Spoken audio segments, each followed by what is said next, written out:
Dhuna i shkaktoi vdekjen ndela autopsia 46 vjeçares që shqiptarja la të gjakosur përpara spitalit.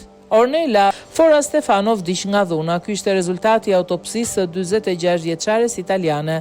Viktimës ju kryen edhe teste radiologjike për përcaktuar më tej shkallën e lëndimeve të saj, rezultatet e cilave do të publikohen në ditët në vijim, shkruajnë mediat italiane. 46 vjeçaria u gjet gjatë natës pranë urgjencës së spitalit Trebisake në provincën e Kozenzas. Mjekët ndërhyn menjëherë për t'i dhënë ndihmën e parë, por ajo nuk arriti t'u mbijetonte plagëve të marra. Pas ngjarjes, autoritetet italiane arrestuan partnerin Elvis Medvela, i cili po tentonte të largohej nga vendi. Shqiptari 42 vjeçar u arrestua në akuzën për vrasjen e 46 vjeçares.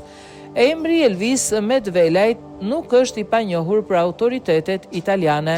Përpara se të arrestohej si dyshuar për vrasjen e partneres së tij, 42 vjeçari ishte përmendur edhe në një nga hetimet e bujshme të trafikut të drogës në Kalabri, ku përfshi edhe këngëtarja shqiptare Liliana Kondakçi. Sipas mediave italiane të kohës, në vitin 2013, Medvelaj figuronte në listën e personave të dyshuar si pjesë e një grupi të përbër nga rreth 20 persona që hetoi për trafik ndërkombëtar droge. Në atë kohë ishte 24 vjeç, banonte në Trebisake dhe njihej me pseudonimin Majmuni.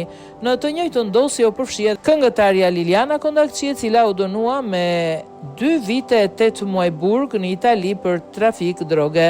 Mediat italiane raportuan se ajo njihej me nofkën mamaja, ndërsa autoritetet dyshonin se organizata drejtohej nga fisnik Smajlaj. Vetë Kondakçiu mohoi gjatë gjithë kohës akuzat.